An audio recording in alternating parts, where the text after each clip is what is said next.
from everyone, the friends that I've made here. It is nothing like what I have imagined. I was absolutely hopeless when we started the course, and the process that you go through is absolutely amazing. I learned how to structure for my training, my workshops, what I'll be doing from now on. Now, just to tell you, I was 14 years old and left school because I didn't want to speak in front of the class. I leave here today, overcoming that fear. It's given me my confidence back. It's enabled me to get back up on stage. And you're going to become more powerful, clearer in your message, on point, and you're going to feel like you're part of a tribe. You can't miss it. This is a total investment in you and your future. And if you are considering coming along, do not hesitate. The transformation from day to day truly is incredible.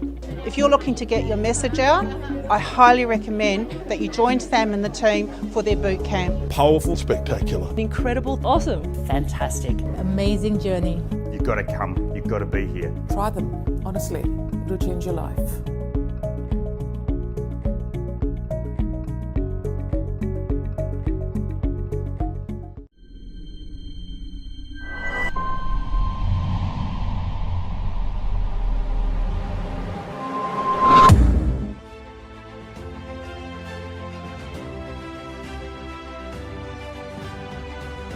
What if I told you that there is a place where you can dream big?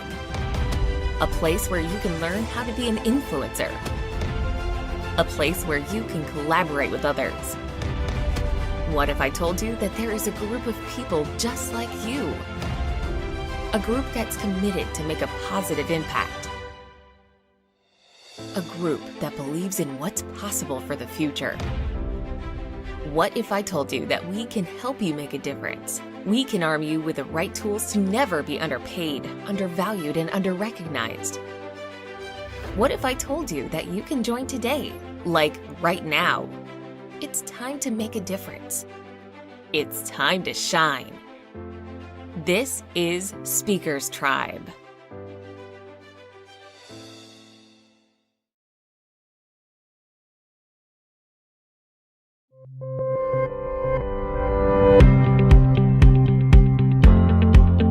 One thing that I want to acknowledge you about is investing in yourself and ultimately spending time in online education. If you can learn how you can influence more powerfully through video, if you can learn how to create like your online virtual product and even make money online right now, then I'd love to help you through that journey as well. To all the staff from Speakers Institute, you guys have been really supportive and really, really lovely and encouraging.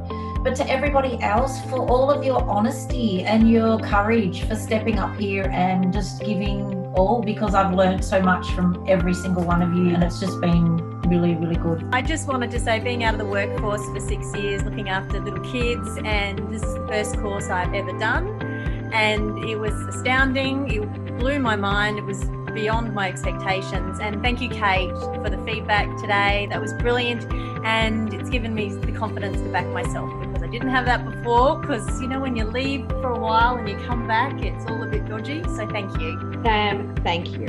Thank you. Thank you. That has been absolutely awesome. I've learned a hell of a lot today, and I really feel like we're all improving. So thank you so much. It's been really awesome. I wish everyone all the best on the course. I think it's a wonderful course. And Sam, you've created an amazing business, but I also want to congratulate the people you've got working underneath you, because it wouldn't be that great if you didn't have all this wonderful resource. And I congratulate them for supporting you. It's excellent. I'd actually just like to thank Sam and the team so much for everything you've done, but I'd really like to thank everybody else. I have learnt so much from all of you. It's just been so exhilarating. I'm so excited for each and every one of you, because it's just the growth in such a short space of time has been phenomenal. So thank you all very, very much.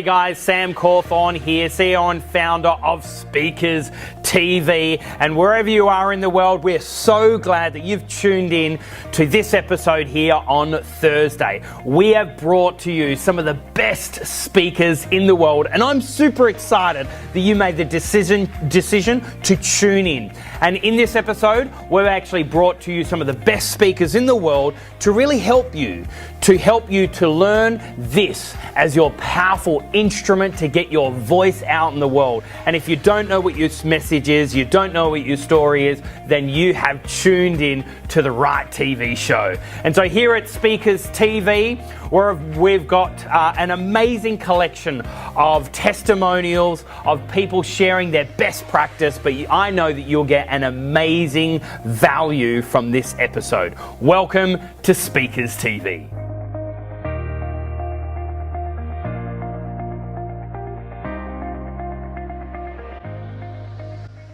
Okay, so I've been doing a little bit of research on our next speaker because I actually had never heard of him before. So this guy, Allan Pease, right? So after doing a bit of research, I'm going to read it out because, you know, I had to do the research here. Is Australia's most successful author, writer of 18 top 10 bestsellers, including 11 number ones. With co-author Barbara, their books are in 55 languages. Now get this, have sold over 30 million copies. His research has been on the cover of magazines from Marketing, Playboy, Cosmo, The Economist, Oprah, has attracted over 20 million readers of their monthly relationship column. Together, Barbara and Allan have appeared on international TV shows like CNN, Bloomberg, History Channel, BBC Science, National Geographic, The Late Show, Good Morning America, and David Letterman. How cool is that? He has been speaking for 46 years, presented to over 5,000 seminars and keynotes in over 72 countries. Official Pease books, training, product fees, consultancies, loyalties, royalties, and services have grossed over $760 million. So many other awards here, as you can see here. So, ladies and gentlemen, please welcome husband to Barbara, parent of 6 children, and grandfather of 8, lead guitarist and piano player for the rock band The Coasters, the very exhausted Allan Pease! That was really good. What do you think? Was that good? You like that? It's just the way I wrote it. That was absolutely spot on, Sam. So thank you. Good afternoon. Still good morning. How are you? Hold your right hand in front in handshaking position like this. Let's do a quick exercise just to see how you come across to people who meet you for the first time. I'm going to ask you to shake hands with someone sitting beside you. Pick anybody, shake hands as if you're meeting for the first time, and keep pumping till I ask you to stop, and then we're going to freeze it. Do it now. Pick anybody and pump it. Go on, pump it, pump it, pump it. Keep it pumping. Freeze it, don't move, hold it, just lock everything. Do not move. Freeze it together. Now listen carefully. The person whose hand's most on top here is saying, I'll be the boss for the rest of the day. Your hands up, you just go with it. Okay, stop holding hands. I got some interesting questions when I was waiting outside before from some of you guys and from some of the staff. I said to the staff, which I do, whenever you go to a hotel or to a conference you do a speaker, you go and talk to the staff who are serving and you say, what's the group like? Because they know. They'll get out the back and say, oh, you're a bunch of mongrels, they're good, there. But they tell you, so what's this on speaker? What are they like? And this woman said, friendly. They're really friendly. I think that's a good word. What do you reckon?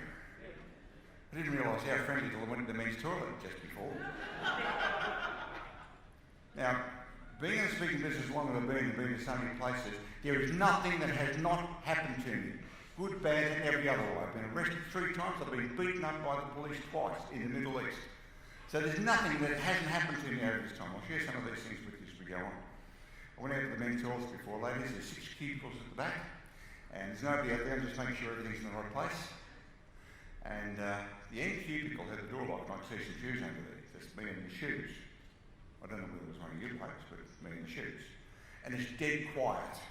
So this voice came out of that toilet. The voice said, how are you? I got a question for the men. You're in a public toilet in a public place. A voice from behind you in the toilet just said in a very deep voice, how are you? So let's raise your hand if you're about to leave that toilet. Raise your hand. Well, I did what 22% of you blokes did. I didn't leave. I stood there and pretended I wasn't there. The boys dropped down and I said, "How are you?" I said, "Good." He said, "So what are you up to?" "What am I up to? I'm in a public toilet. What's this guy want?" He said, "You're free for lunch." I thought, okay, Mardi Gras was on last night. Hang on a second. This is what's going through my head. I said, "Look, pretend your business. I'm going to a conference." And it was very still in that toilet. His voice dropped down. He said, "I'll have to ring you back." I said, "Go outside and get real loud." Now, these stories I tell you today are true stories. If I'm making anything up, I'll let you know at the end. Otherwise, they're true stories. And being a speaker, let me just test who you are. How many of you get most of your income from standing up in front of people talking? Who does that? Full time. Okay. Who gets part-time income from standing up in front of people? Okay. Who wants to stand in front of people and get just paid to do that? Everyone. Okay. This is the right session for you, for sure. Because I'm going to talk about how you do that. And somebody said to me before, "What's some of the worst things that have happened?" Oh, there's so many of these things. One day I got on stage, I got dressed in the dark as I did this morning. I got on stage one day, had one brown shoe, one blue shoe. Today, I brought 2 left shoes. First time ever. So that's why I'm wearing sand shoes for the woman who asked me that question. Like, what 2 left shoes? Now let me give you a pen picture history of me. What I'm going to do in this session, I'm going to tackle this very differently what I might normally do. I'm going to talk with you as I would with an audience as a speaker with what I do. And then I'm going to talk with you as speakers and potential speakers as to why I'm doing that or how you would get to that point. Does that make sense? I'm going to do it both ways. Now, someone said, how do you know when you're ready to be a full-time professional speaker? When someone says, "What's your fee?" then you know you're ready. If someone hasn't said to you, "What's your fee?" well, no one's asking or thinking that you're a professional speaker. So when someone says, "So what's your fee?" what's your answer? 5,000. Oh, we're going to get a budget of $1,500. Any other answer? Someone said, "What's your fee?" But you've got to have an answer. When someone asks that question, you don't want to fumble and drop the ball. Your answer is, "Talk with my agent." That's your answer. Because highly paid professionals have an agent. Now, the agent might be your husband or wife or partner, who knows? If not, go home and appoint them. You are now my agent. Talk with my agent. Because as professional speakers in training, you don't want to talk fees with potential clients. You don't do that. That's for other people behind the scenes to do all that. And other people selling you are going to get a far better deal for you than you're ever going to do for yourself. Because we are the worst salespeople of ourselves, yes or no? Yeah, we just can't sell ourselves. So somebody says to me, "What's your fee?" I say, "Check with my agent." I put them on the Barbara.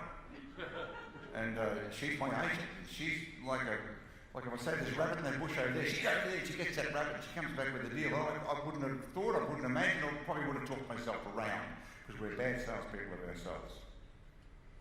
So let me give you a pen picture background history of me so you know where I'm coming from. I come from a small country town, southwestern Victoria. A little place called Lawn, down the south coast. 880 people live there. You know Lawn? Who knows Lawn? They're a great spot. I used to do with the fire brigade. Some of you I probably squirted on a Saturday night on New Year's Eve with the hose. 810 people had there for about 20 years when I was a kid there. And population never changed. And the saying was every time a baby's born, a man leaves town in Lawn. So they didn't have to change the sign. So a small country town. I lived in a housing commission. If you know what housing commissions, that's overseas all state housing. We never had anything, nothing. Now I didn't know that we didn't have anything because I was a kid. When you're a kid, you don't know. You only know when you're an adult, when you look back at your past life and you go, "Oh, holy cow, was I there?" I didn't know at the time, just a kid. It doesn't matter where you're raised as a kid, as long as you're happy, it's all good. And my father was a southwestern Victorian representative for the Eagle Star Insurance Company. And back in those days, and go back now to the early 1950s, there was no such things as credit cards and nobody paid by cheque. So when they paid premiums for insurance, they would have what was called a collector agent. That collector would go around the district and collect premiums every quarter, every half year, a year. And that's how they used to prospect for new business. They'd knock on the door, they'd pick strategic times, they'd knock on the door, so maybe the husband's home or the neighbours are in. On the weekends they'd always go out because you get to meet new people while you're collecting premiums, and that was their main source of business. And so my dad would take me with him after school. So here I'm a 5-year-old, I'm going out with my dad.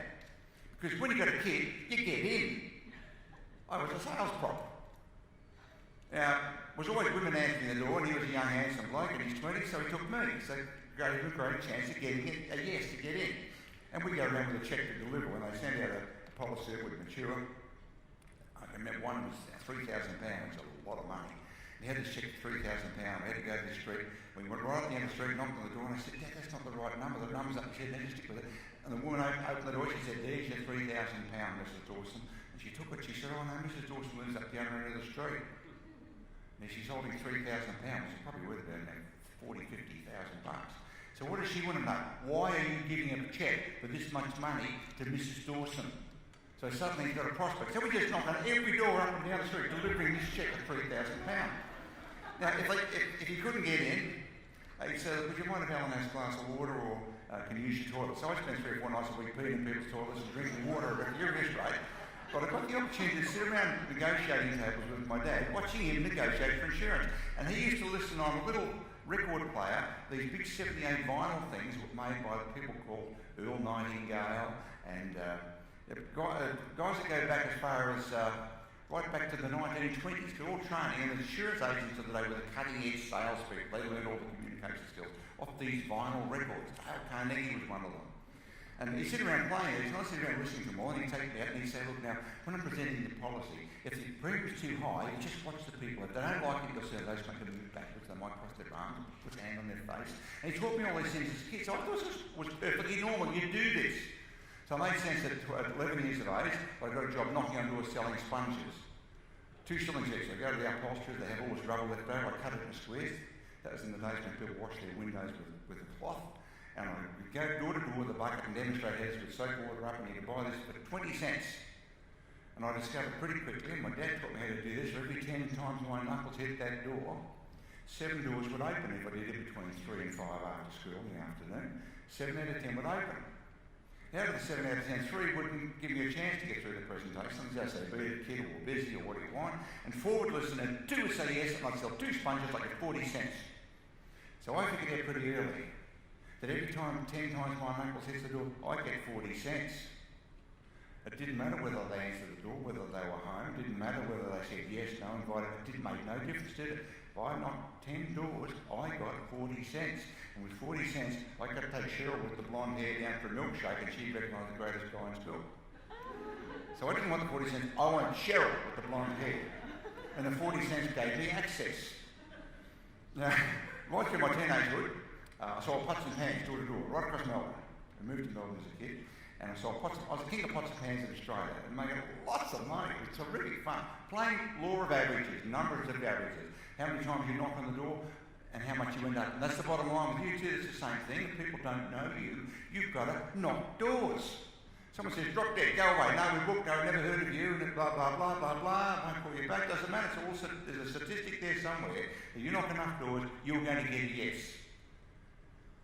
So the question was, so when did you decide to be a professional speaker? Well, it was 1976 I decided to be a professional speaker. Now, I've been speaking since the late 60s to make money sales speakers because I was a champion salesman. And so they get to stand and talk about how you sell 80%, and I talk about that. It was really popular and a real big part of that. Because remember, the late 60s, early 70s, salesmen were just about all men. You never saw women back in those days. Now, last year, 68% of all salesmen in the world were women. In Japan, 92% of salesmen are women. Do you know that? Women are better at getting and sussing people out. When it comes to going for the throat to ask for the order, they don't have the testosterone to say, well, let's do it now. They kind of get to the end and go, oh, well, you can get over it, you talk through. Whereas a guy will go for the order even though he buggered the presentation up all the way through. He'll still ask for the order. So I decided in 1976 to be a professional speaker. I've been speaking maybe 30, 40 times a year, and it was great. I thought, you can make a living out of this. This is the time when there really weren't professional speakers. There are a few people. There's a guy called Walter Dickman, who I knew, and one of my dad's best mates in insurance, a guy called Ron Tackey. Anybody heard of Ron Tackey? Yeah, Ron was become a big speaking agent, and Ron was giving after dinner speeches. And I thought, I can make a career out of this, standing up, talking with people. I can make a career out of it.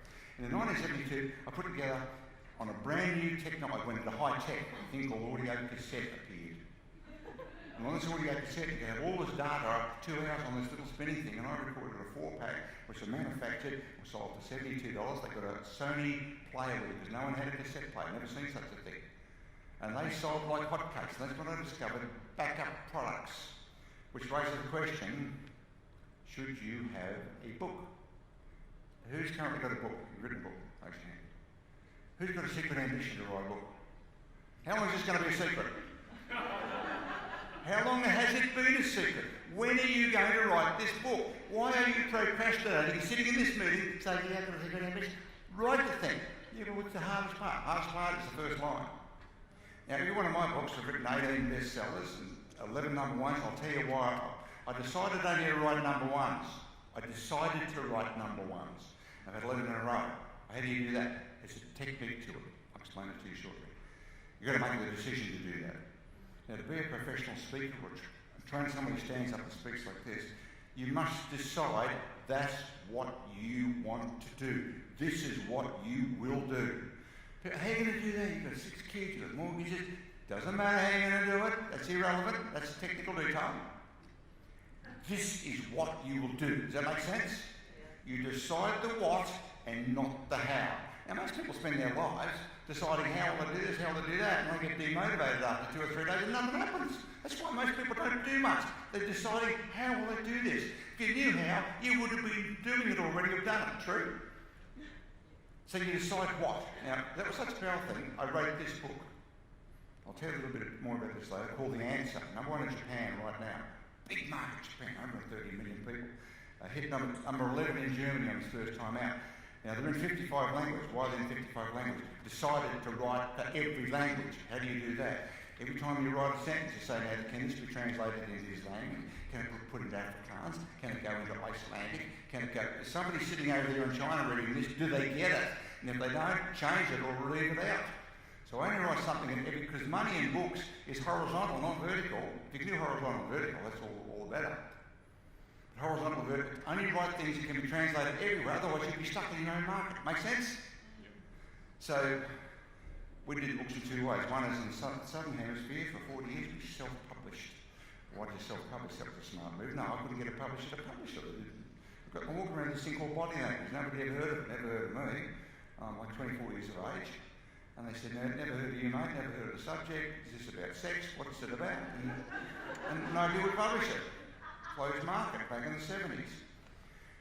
And then I discovered there were people called distributors. They'd have a courier truck and they'd go and drop the bookshops. So I went to one of these guys and he said, yeah, we'll distribute it for you. A company called Doubleday. It's just a little company in Sydney. And I would sell to them at wholesale, less 50%. They then sell to bookshops less 30%, so they make 20% to courier it around. And I get 50%. And that was how we first started with self-publishing. So in the Southern Hemisphere, we self-published everything. That was a massive business. Now the internet's knocked it around now because of pirating. I'm one of the most pirated authors probably in the world. There's at least 10 million Russian pirated books that we know about. Maybe there's 20 million, we don't know. But the Russians, the Chinese, the Indonesians, they will knock off your stuff. That's politically incorrect, yes, but they will knock off your stuff. They'll take you to lunch. So we appreciate that. This Russian guy said, we love your books so much, Alan, we publish them. And we'd like to take you to lunch. Now, I spent 3 months a year in Russia. I've been there since before communism. I decided in 1978 to give speeches in the USSR. And people say, how are you going to do that? I don't know, I'm going to do that. I've been to see Right from Russia with Love with James Bond and Dr. No and KGB. I thought, this is great. I'm going to go there and do seminars. And I remember what I considered intelligent people saying, well, why would you go there? Well, because I want to go there. It's go there, but they'll steal your kidneys and you get killed and you go inside and never see you again. And the Iron Curtain was up, as they called it at the time. So I'm going to do this. And people say, how will you do it? I don't know. I didn't know. But that's what I will do. Been there for 3 months of the year now for 27 years. It's my biggest market. Now Kazakhstan's come on as the big market, and Tajikistan, and all the stand countries, because of the sanctions against Russia. Everyone's buying oil and gas off these guys, so they're rolling in, they're putting on seminars and throwing the cash through the air. And people like the audience, they roll out US dollars and throw it. It's really,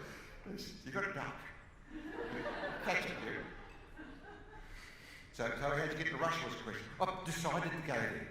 Now, the only reason you're not doing what you're doing, going where you want, you haven't decided. You make a decision. This is what I will do. I'm going to write a book about this.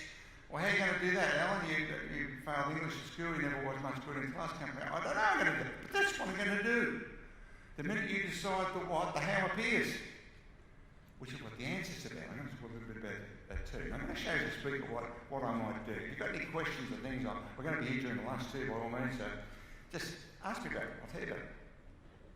Everything you think that you might want to do in speaking, I think I've probably done all of it in 48 years. And that was back in the days when there was just me, and as Walter Dickman, he wouldn't talk to me. He was an old guy, like he's 40-something. So I remember. Walter's been there about 20 years now. So this is what some of the things, I use slides a lot like this. And someone said to me, when you're going to talk about being funny, do you have to be funny as a stand-up speaker? No, only if you want to get paid a lot, that's all. But you don't have to be a funny person, because if you're not funny yourself, you can have funny stuff. So you've just got to put a slide up, and that's funny. So you don't actually have to be funny yourself. Now, I work on being both, having both funny slides. So when I'm talking about relationships, these are the sort of slides that I'll use. And it doesn't matter, it wouldn't matter what nationality I'm showing this to, and I've got the slide in it's translated in every language. Everybody laughs. But you don't have to say what it is. Everybody knows what this is. Now, a large part of what I've done since the 70s or since the 60s is talking about how you suss people out, which I learned from the 1950s from my dad. And in 1976, that became a book I just called The Language of the Customer's Body, and it was too big for the book, so we cut all the words out and just called it Body Language. That's where it started. And I got on television with a guy called Mike Walsh. They had this new show in 1977 called the Midday Show. And I'll tell you how you get on TV in a sec too. There's a golden rule of speaking and writing books. There's 3 rules. You abide by these 3 rules, you're going to be a star. Rule number 1, do not wait to be discovered. Bang on doors. Do not wait to be discovered. You get in there and you sell yourself like hell. Rule number 2, sell yourself like hell. Number 3, sell yourself like hell. They're the 3 rules. If you do those things, everything else will work out. Now,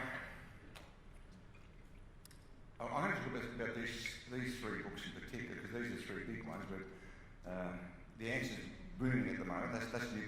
Every 10 years I reinvent myself. New subject, new ideas, new markets, and go around the world. The book's good for 5 or 6 years if you're any good at it. Body Language has been going 41 years. 41 years since that book came out. I've only rewritten it twice in that time, just updated it. And I mean, listen, actually, it's the biggest seller. We sold 13 million of that. That sold in 2 years. That was a fabulous book, as you can imagine. Yeah, go on, like it's fine. I don't think that's saying that, but I'm going to tell you how that book was written. That was the first book in our #1 series when we decided only to write #1 books. You see, up until that book, I'd written 4 books. Body Language, which was a world success, #1 everywhere. I knew it was going to be big, but I couldn't have imagined how big it went. The follow-up to that Talk Language, that was #1 everywhere, but that followed up on the strength of the first one. Everybody just bought the second one. Now, the next 2 books, one was called How to Remember Names, Faces and Lists. And every person who talked will say, I must have that book, because I'm no good with names.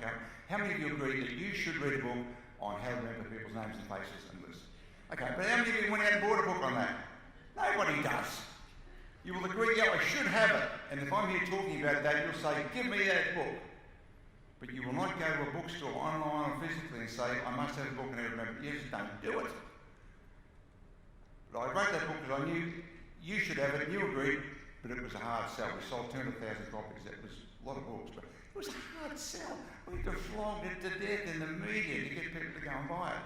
And I wrote a book called How to Write Emails, Letters and Faxes to get people to say yes. When you've got only words, how do you get people to say yes? Because I've been writing copy in the 80s for American Express.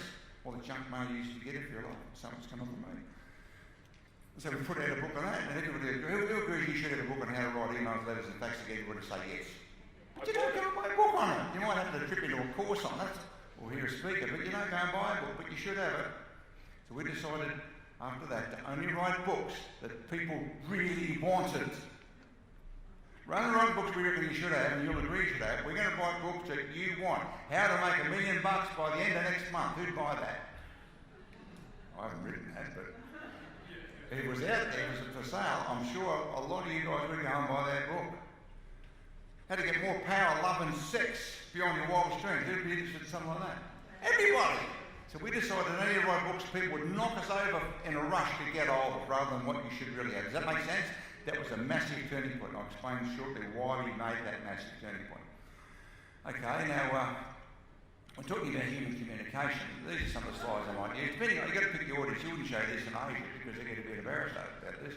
But it's an interesting slide because there's a law being broken and most people, particularly men, cannot pick what law is being broken.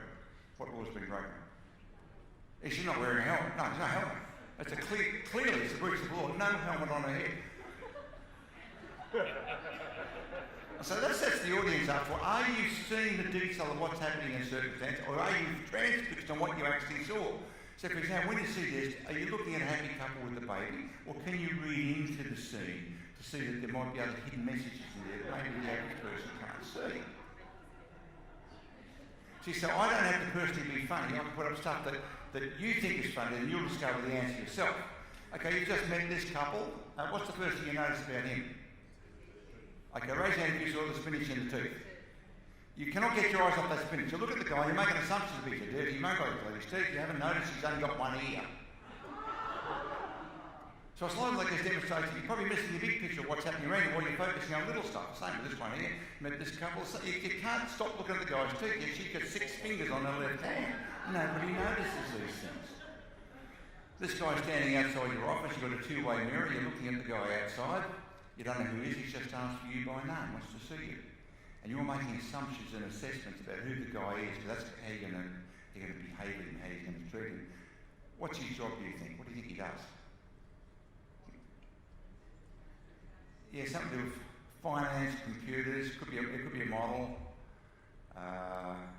Probably from a capital city because he's wearing a suit and tie. Probably more likely to be down Melbourne way because it's a grey one. And that's a Melbourne type suit. You wouldn't see that in Brisbane. He's definitely not from Cairns.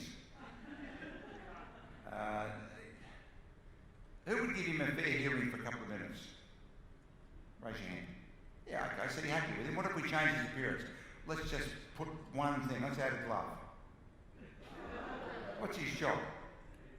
He's a hitman. He's got a hitman. Yeah, he's a chauffeur. He's a chauffeur. He's going to drive you out the back and put one behind your ear.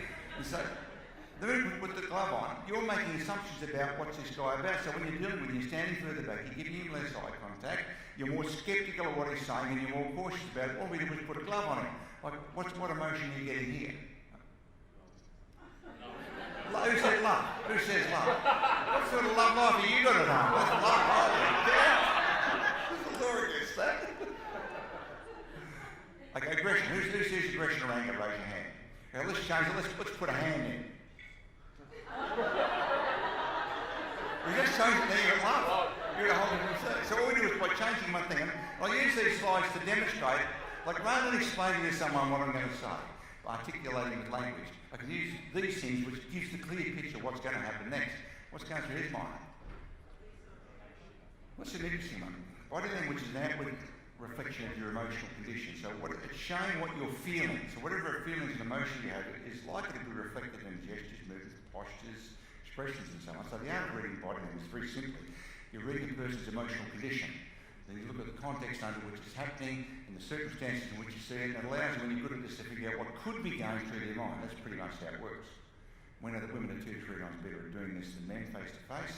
The reason for that we now understand. Having babies don't speak. We give birth to useless babies. First 2 years they crap and vomit, that's all they do. They can't speak. And if you as a woman couldn't look at a baby and decode by its non-verbal behaviours at happy, frightened, injured, tired, or in pain, you couldn't do that. It's detrimental for survival. That's why blokes don't know what's going on. But women, he wants his nappy changed, he wants his dummy, he wants to go to bed. There's 7 baby cries. Most mothers can identify most of them. Fathers here, a crying baby. Shut that kid up. Now this is an interesting one. If you take a gesture or posture or position of any type and hold it around 2 minutes, you'll start to feel the emotions that match it. So in other words, you can manipulate your own emotions with this stuff. Now this is an interesting one. You remember when you were a kid, mum and dad, somebody did this if you've been noisy? Who can remember that? Raise your hand. Now chances are, if that was in their repertoire when you were a kid, you might be using it right now. in this room at this table, so you're sitting around the table, someone's giving their opinion of something, and you don't agree. You've got a contrary opinion, in fact, but you don't want to say anything because maybe you don't know him so well, maybe it's not appropriate, so you just sit there and you're physically shutting yourself up. Now this is a compound gesture. This is a combination. It's like he's praying, but both fingers are pressed against the lips. Okay, try it. Just do this. Just hold off a second, just get a feeling. What's going through your mind? You've done it on purpose. What are you now thinking? Yeah, oh, please shut up. Help me. Please help me. Save me. God, help me. It's a combination gesture. First, a combination of praying. Now, if you're raised in a family where praying was part of that repertoire, you might still be praying as an adult. I saw it recently at Tamworth when I went in to check into this hotel. It was late at night. Not many cars in the car park. They say, now you're going to get an upgrade. So I go to the reception desk and the gal's there fumbling around with it all. And there are a lot of churches in the main streets in Tamworth. And so I said, what sort of room can you offer? He goes, I'd like to get something better. And she goes, well, what do you think? And she started doing this.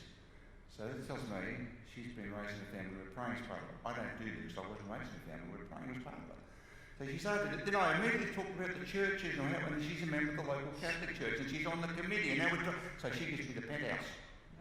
So I'm and I picked it up for that she did this and I picked it up. Make sense? Now, untrained, I might have missed that. Wouldn't have been known that she did that. But I don't do it, but she did. And it gave me a raft of information and a path to go down to win her over because she buys me. She's going to upgrade me, which she did. Now, that's the Monica Lewinsky inquest, that one. And I got these next slides from Cosmopolitan magazine. They sent me those. That's David Beckham doing it in Los Angeles at a Lakers match. And they're all women there, and women are better at sussing stuff out, and that's why you guys shouldn't lie to women to their face. You ring them up and send an SMS, but don't front up. It's not very good. So they said, look, he looks a bit nervous and tense, they said. What's going on? And he's a confident guy, he's big in America, he's got his clothing label and so on, football player. So he moved the cameras back to get a bit of an idea of what's going on. So he's got 10 of these dolly birds doing this dance in the guy's face. Bit of a distraction, fellas, wouldn't it? Right? Yep. That's not the issue. Here's the issue.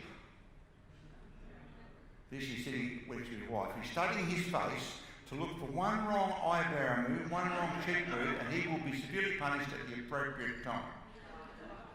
Now, every one of you blokes in this room have been in this circumstance, haven't you? I'll tell you where it was. Traffic lights.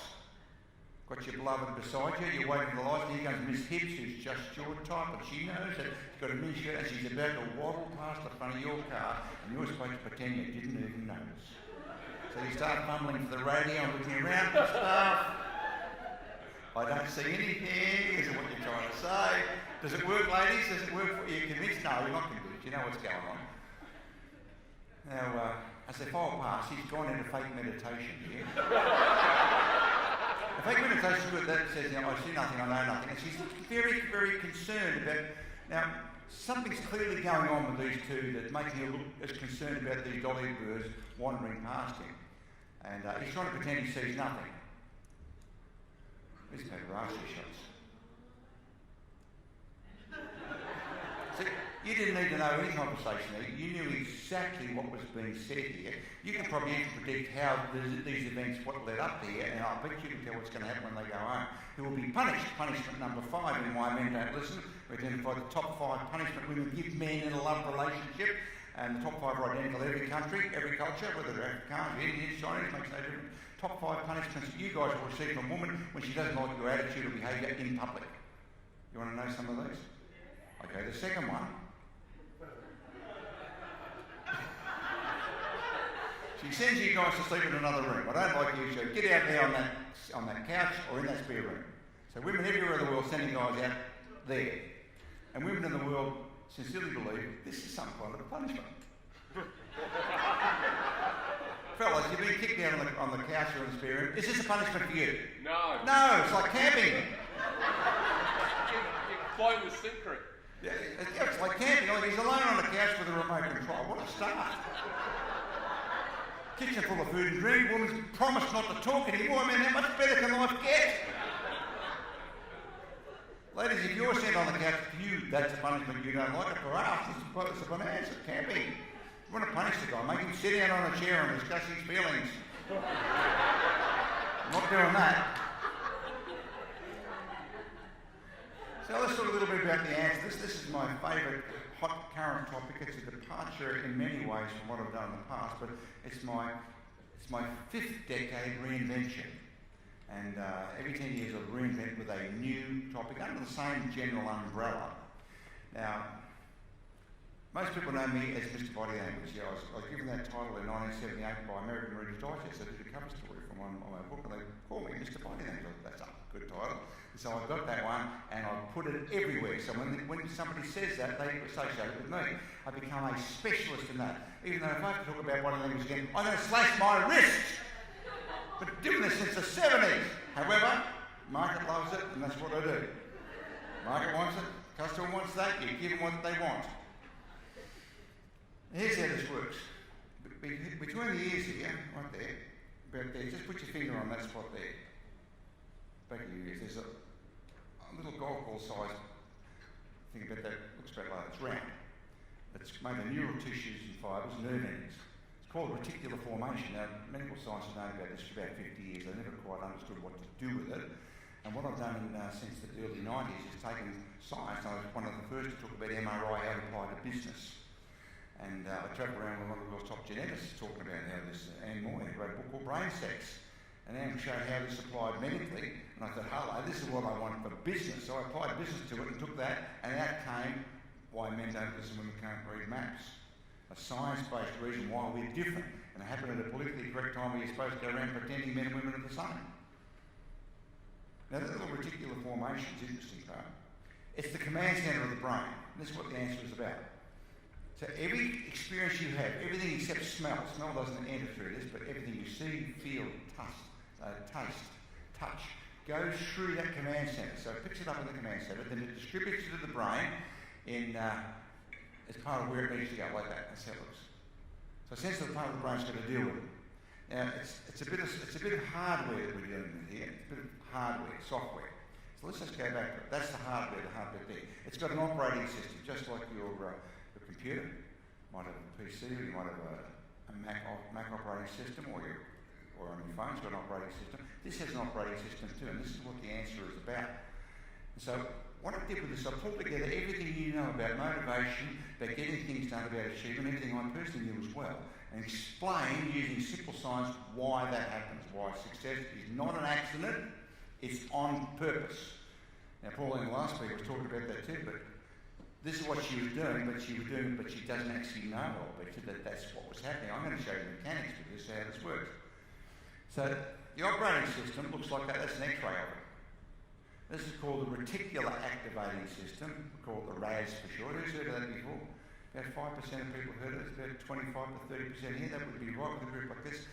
Unwashed public, about 5% have heard of it. Still, it's a brand new thing. Reticular activating system. But where it comes from, it's coming from there. It's coming from the bit of hardware. And so, interesting thing about this, about the RAS, we call it the RAS. So you want something, you've got to stick it up your RAS. It's got two built-in features. Number one, it's got a Google search engine. So whatever clear instruction you put in there, it'll search data for it. So for example, who have we got in the front row? What's your first name? Anna. You drive a car, Anna? What do you drive? A Pajero. How long have you had that? About 8 years. Okay. The minute you decided to get that Pajero, all you saw on the road were Pajeros. Everywhere you drive now, they're parked beside you. Traffic lights, you can see them in people's garages, in the garage, you go to the airport's full, they're hiring around at Avis. Everywhere you go, you see Pajeros, true? Whatever car you drive, everywhere you go, you reckon every second Joker's got one. Who's had that experience? Okay, what if you're driving? Are there more drivers driving your car after you decide to get it than before you decided? No. All that happened was you put a clear picture into your RAS and then the Google engine in there searched for details about it. Once you decided what you wanted, which is a Pajero, that all you saw was Pajero. You open a newspaper, there's a sale on Pajero. You go to television, there's an ad on Pajeros. You look at a magazine, they're selling Pajeros, they're hiring Pajeros, there's off-road Pajeros. You cannot stop seeing Pajeros. Now, I drove all the way down here this morning from the Sunshine Coast early, and I never saw one. Does that mean there wasn't any between here and there? I must have passed thousands of cars. I never saw one. You know what I saw? Every second driver's got a Lexus. Every second driver. The place is full of the damn things. Lexus everywhere. When you decide what you're going to do with your car, that's all you see. And this is, in simple terms, how this works. Most people have not decided the what. They're sitting around thinking about the how. How would I get a house on the beach? How would I buy a brand new Pajero? How could I finance this? How could I become a full-time speaker? How could I... How? And then you think about it and you can't see how, so you get demotivated, put it on a shelf and go back to the comfortable life you know. That's why most people don't do anything. Here's what you've got to do. From today, decide what you'll do. I will become a full-time speaker, trainer, singer, dancer, whatever it is you want, doesn't matter. Decide what. The minute you decide what, the race takes off and you see how it just appears. It just turns up everywhere. Second thing the race has got in it, it's got a search engine, and the second thing is it's got a GPS. And with a GPS, if you're going to drive from the Sunshine Coast to my place up, I live in Budborough, I've got a property in Budborough on the Sunshine Coast, if you want to go there, do you need to know every street between here and Sunshine Coast? What do you need to know? You just got to know what the address is. The exact address. So let's say, for example, the address was 29 Crosby Hill Road, Budborough. You put that in your GPS, where would your GPS take you to? Take you to the front gate. Yeah, within a metre or two. What if you make a wrong turn, take the wrong exit? It reroutes you, puts you back on, you can't go wrong with it. It'll put you back on the route. What if you just put in, you don't put in 29 Crosby Hill Road, take the number, just put in Crosby Hill Road, Budborough. Where will it take you? To the centre of the road. So you still know you don't know where I am, I'm on that street somewhere. What if you just put in Budborough, Queensland? It'll take you to the post office in the centre of town. What if you just put in Queensland? You go to Charlieville or somewhere. Now most people in their GPS are putting in Queensland or Western Australia. That's where it takes you to the middle of the place. You don't know where the hell you are. You need to have a specific, clear address. That's the what. Once you have the what and you punch it into your RAS, you will turn up at that address. So you've got to make sure you get the address real clear on this. If you've got a vague address, you'll get vague results. Be absolutely clear. Now you must not think about how you're going to do this. Decide what. And when you decide what, you'll see it. Now, have you already had experience with this? You know what I'm talking about. And most of your life's like it. When you decide I'm going to do something, suddenly you go to a cafe and that guy there is talking about it. That's how it happens. Everywhere you go, you just see it all over the place. Pajeros coming out of every crack in the place. Okay, now I decided to be a professional speaker. That's what I want to be. How are you going to do that, Alan? There's no such thing. People say, what do you do? I'm a professional speaker. They say, like the Sony ones with the subwoofers and things. What do you think I was, a professional speaker? So no, you stand up and talk, oh, you're a talker. Well, yeah, okay. Oh, you're a talker for money. Yeah. Well, how much do you charge? Check with my agent. Tell me anybody what to charge. Check with my agent. I'm the worst salesman of me. I am. I've done this all my life. This is all I know. But I'm still the worst salesman of me. I'm a salesman. I'm a sucker for another salesman. I really am. I send her to Barbara and she's got the guillotine. It's a soft guillotine in the Velvet Club, but very sharp. Now, should you have a book? Well, look, let's say a client's got 5 potential people lined up that they might want to hire for a particular project or a job or a speaker. And out of those 5, this one is the author of The Sex Life of the Mexican Numbo Rat. And the others aren't the author of anything. Who gets the job? The author of The Sex Life of the African Mumbo Jack. It doesn't matter if it's even relevant. If one's an author and you're not, and everything else is equal, the person with the book gets the job. That's how it works.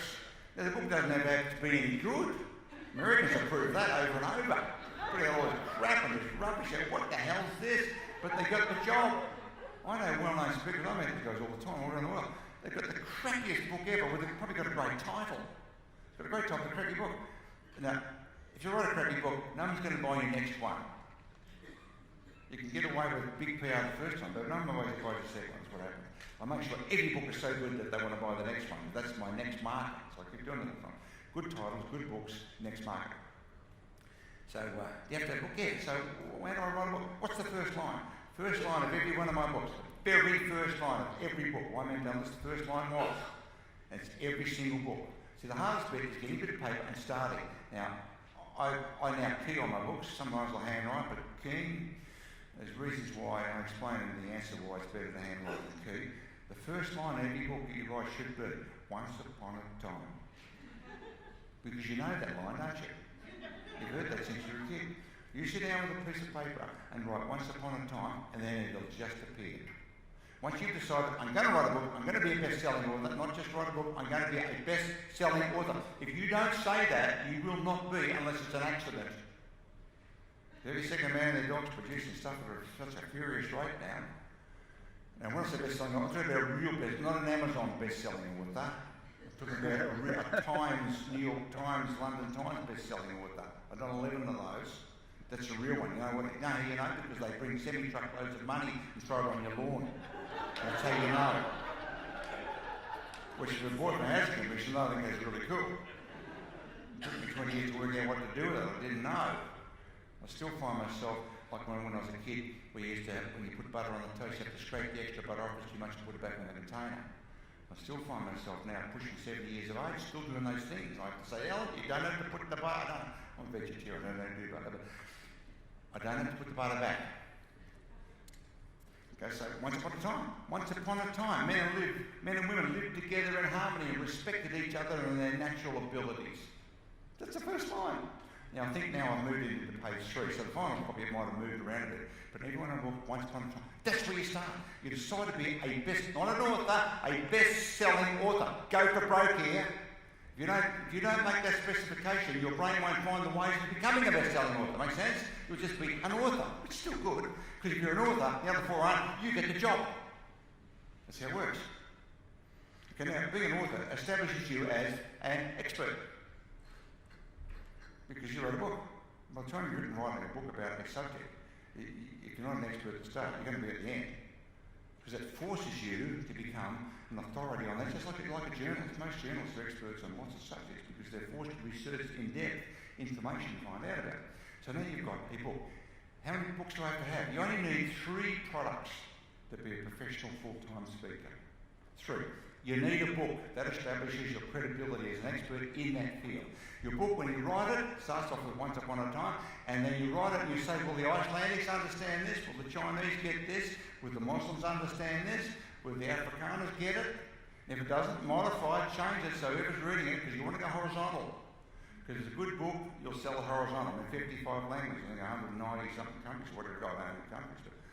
But it's good because Southern Hemisphere, we made lots of money on self-published books. We don't do that anymore. It gave that business up. The publishing industry is changed altogether. I don't want to be there now. I'd rather play rock and roll for the coasters. That's what I did, lead guitar. I'd rather do that than be publishing. And in the Northern Hemisphere, we sold the rights. Now, on that subject, when you're selling the rights of your books, here's why most authors of music, I'm in the music business too, I run our own Halifax studios, and we do the voice, and we run the biggest recording studios, we do all the rock bands, and we did the Bee Gees, we do all these guys, I play with these guys. And the reason it's important to understand how the publishing industry works, both with music and books, every book has a series of up to 7 rights. Softcover rights, big book quarter-size rights, hardback rights, little book rights, e-book rights, audio book rights, etc. And they're all separate contracts. They're all the same thing. When somebody signs you up for your book, they think you're a dummy, you wouldn't know. They sign you up for the whole lot, so you hand over because you're so excited to get published. No! Check with your agent. Don't do this. I've seen people who have bestsellers who've made tons of money for the people and they never got a cent. I go on TV with best-selling authors around the world. Some have got the bloody arse out of their trousers. They've got no money. Authors don't make money. Who makes money? Publishers and distributors and retailers. Authors get this much. Not much. So the key is if you self-publish something, you get the whole lot.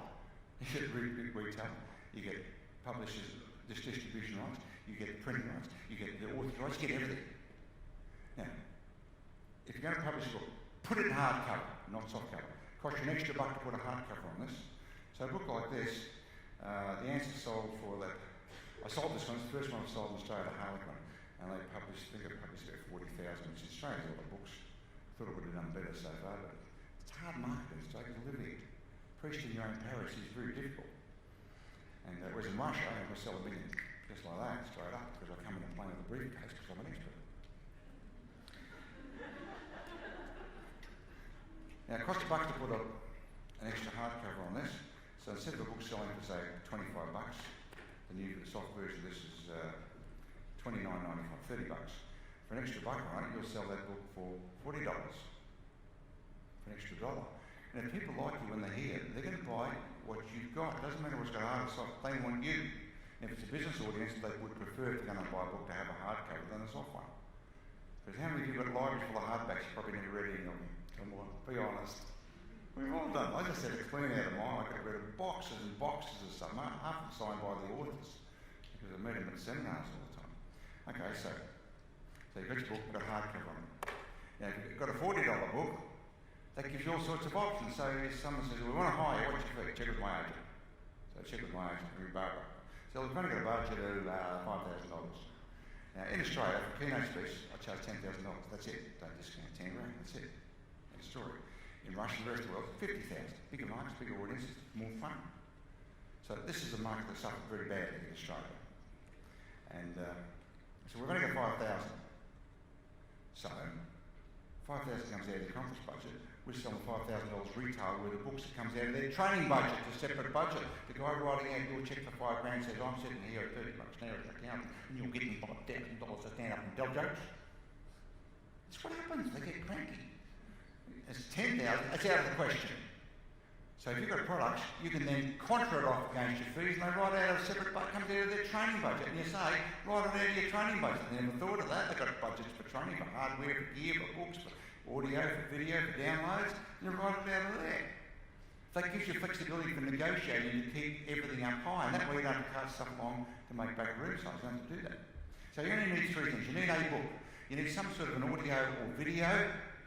And these ones, that's a video book with the answer. Now audio, this is interesting. Now most people think, most speakers think, oh, I'm going to do audio, I've got to go to a studio and go set up. Look, when you go to a studio set up, you don't sound right, you don't sound like you, and it's not much fun. I mean, I make these things in America and the UK for the big publishers. Now they want me to go for days at a time into the studio and record this stuff, and I find it a grind. So here's what I suggest you do. This one here, questions of the answers. This book here, I spotted a niche market. So my main market was Mr. By then, was in communication skills under that, gave me another 60 different areas. And questions of the answers, I spotted this in the multi-level marketing business. And I wrote this book for Amway. I said to Amway back in 1982, I'll write this book that would be like my plan was to have the operating system just like Bill Gates did. So I got the operating system. So I wrote a book called Questions of the Answers. Simple, quick, took me 6 months to do it. We sold nearly 3 million copies of this now. It's in 50-something languages, 55 probably by now. Simple, easy, anybody in network marketing must have this book. It's recommended everywhere. Now here's the audio that goes with it. Now the audio, the way I did this, you know when you give a presentation, sometimes you do it in your start, right? It's just everything's right and you say, go on, we know how to record that, because it was perfect. At other times you give the same presentation to another group and maybe the audience is a bit dull or they're public servants or something, and which, you know, they don't love us. They go, oh, yeah, they've been forced to come to this meeting. So you don't have to fire you guys up. You guys wanted to come to this meeting. So you're fired up. But you go to some government ones, they're forced to go there. And so you give a presentation there, and where they fell about it, a story you told over there, at the government one, they go,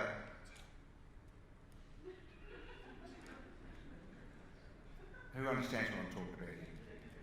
So record everything. Just get a little digital plane, just record everything. Now, normally when you come to a meeting like this, these guys up there, they've got a camera going there, they're recording. You go to these guys. Now, I do it in the contract. My contract says there'll be no video or audio recording of anything I do. Wasting your breath in Russia and China and Indonesia, it'll be on the internet by tonight at half the price. That's what happens there. But there are techniques for dealing with that. The technique of dealing with it is very simple. Whenever you publish any book, put it out, first page they should see when they go on is your advertising page. Hire Allan for the next seminar, get him as a speaker, do this. It's got to be right at the start. If it ever appears, normally comes at the back, no one reads that, put it in the front. So when they pirate it exactly the way it is. So I've got maybe 10, 20 million Russian books. The first page they open is see Allan hiring. I get 3 months of the year seminar business. I've pirated $2 cheap stolen books. They keep bringing these little books along and I keep signing them. They're yellow and falling apart. I'm going to a place they're paying me 50 grand. I come off a $2 book. So you're going to put it at the start. So in places like Russia or China, I go along and say, look, they've got to be enough audience. How much it cost me to do this? 50 grand. Oh, it's too expensive. So I said, look, here what it is. CDs, DVDs, which we've made, these sell for $49, $50 a piece. I want you to take this and duplicate it and sell it back a room. And you'll make it, I'll show them the specific and sell it to the, okay, we'll make 70 grand. So we're paying this idiot 50, we're making 70. In fact, I'll give you a second one. Go and publish it. Because they're going to do it anyway.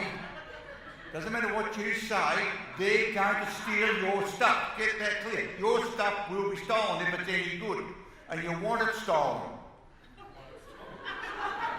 Provided, because look, if I printed 1 million brochures a month in Russia to distribute, what would that cost me to do that? I couldn't do it, so they flog stuff, they go, here's your lunch.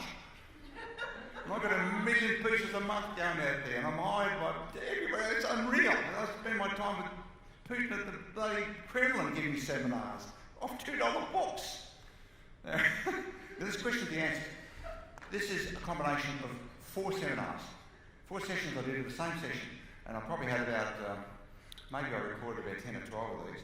And so you go through and you pick out the parts, the best part in each one of these, and you join them together with little fades between them. So there is your full talk, because we fade in and out, but the final one is an absolute cracker. It lays people in the aisles, and something you probably could really deliver anyway, unless the timing and the audience was right. And that's what this is, it's 4 different seminars. I said at the start, it's 4 different seminars put together. And this thing sold, we reckon, about 500,000 copies just of this, because of what it is. And it didn't cost me anything for free, it didn't have to go to a studio.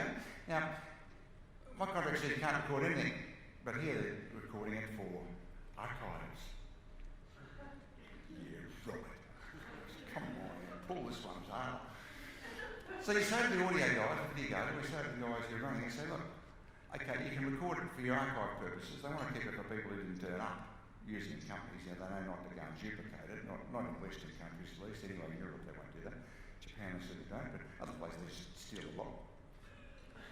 That's what happens, that's real, they steal stuff, but you want it stolen. As long as you know it's being stolen, you can help them steal it. And they send a truckload of money around, put it in front, terrific stuff. And so you say, look, I'd like a master copy. And these guys have no bloody, that means they've got to plug your machine into their gear, you get a video copy of that, and you've got everything you've ever done. You go to pick the eyes out, you make products out of that that are live, and each one has the highlights of the best of you. The best of you. Make sense? That way you put out just great stuff, and people, there's good stuff, at the end of it, you're selling yourself again, so they want more. If they like it the first time, they want more. Okay, now, how are we going so far? We're going okay? Yeah, okay. So someone calls, this is the question, I'll walk you through this. Now, I don't use notes, but I'm going to show what this is, because I've never talked about this stuff before. So someone's called, 1/3 of my business comes off agents worldwide. I'll do about 70 meetings this year. I've been in 73 countries, I'll be in 20 countries a year on average. With the answer this year, that's going to ramp up dramatically, particularly Japan's gone crazy, so Japan will be a big part of the market. Russia is coming back online, they're becoming good again. The sanctions have failed, thanks to sanctions, Russia didn't work. They tried to starve them out, but they just resourced everything and they starved out all the supplies, so Australians don't sell beef there anymore, and the French don't sell their cheese and wine, the Russians are buying it off the Chileans and off the South Americans and off the Chinese, they're buying it everywhere else, they've resourced it all, so the economy's going well over there. And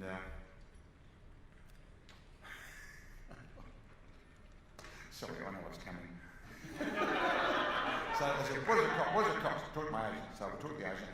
Now, they want you to come on a certain day. They want you to come on the 5th of August for 2 days.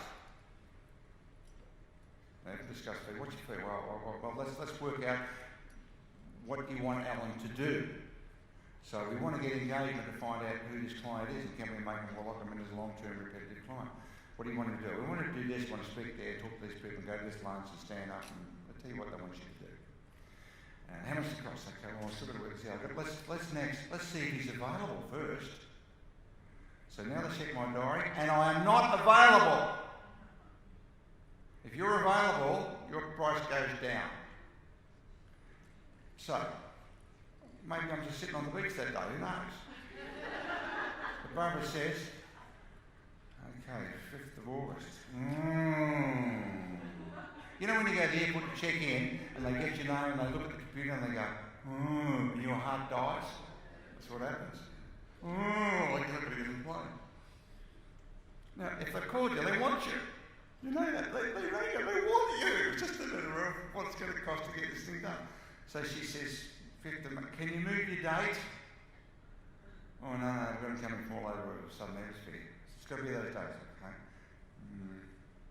Okay. I could move this, I could shift that. Well look, at this point, let's proceed as though we can do it. That's the start of the negotiation. Let's proceed as though we can. Because if you're available and willing and waiting, you're going to get paid the least, aren't you?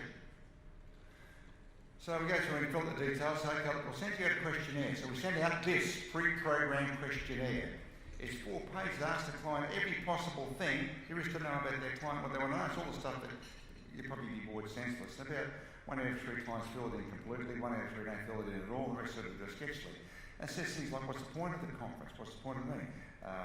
What's the specific purpose there? Who will be the key people? What would you want Alan to achieve? What's the mixture of motivation, entertainment, nuts and bolts? Now, why am I asking all this? Well, I practice all this and put it in my presentation. So another question here says, who's on before Alan and what's on after? Why do I want to know that? Who's on before? They go, well, Anthony Robbins is on before. Well, I ain't going. Anthony Robbins is on before. Michael Grinder's on before you. I'm not following Michael Grinder. No. Put him on last. He's going on last. I'm going on third.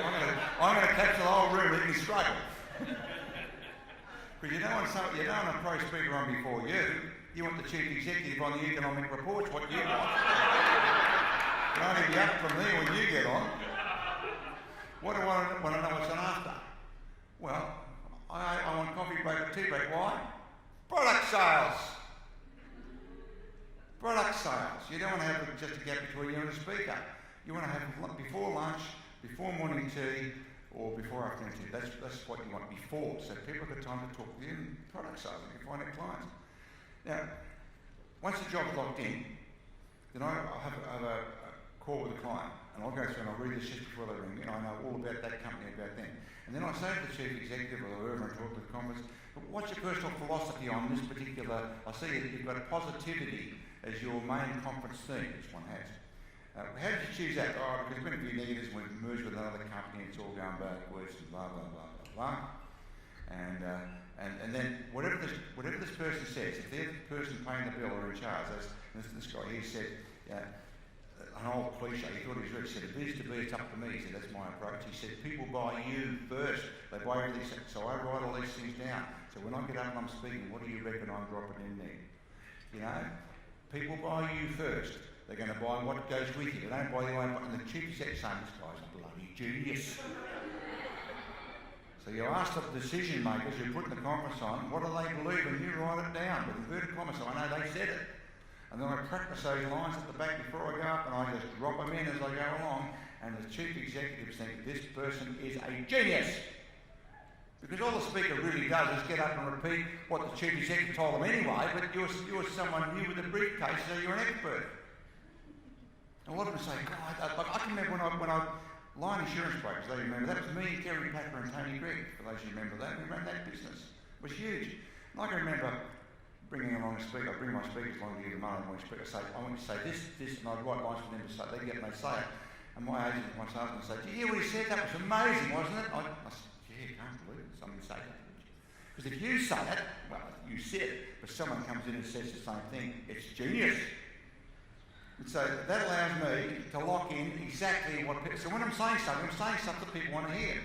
And this is another interesting form too, probably haven't thought of this. This is a punchline sheet of every funny joke line categorised that I could possibly say on stage, the main ones anyway.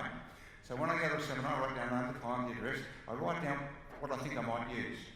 And at the end of it, I cross out what I didn't use and I tick what I did. So if I go back next month, next year, 3 years now, I know exactly every line I said was funny. People don't mind you repeating what the material was, but they don't like you saying the same joke. Is that true? They don't want to hear the same joke. So I know with every client, every joke I ever told them, every funny line, so it's written down. I always said, my ad lib humour is not worth the paper it's written on.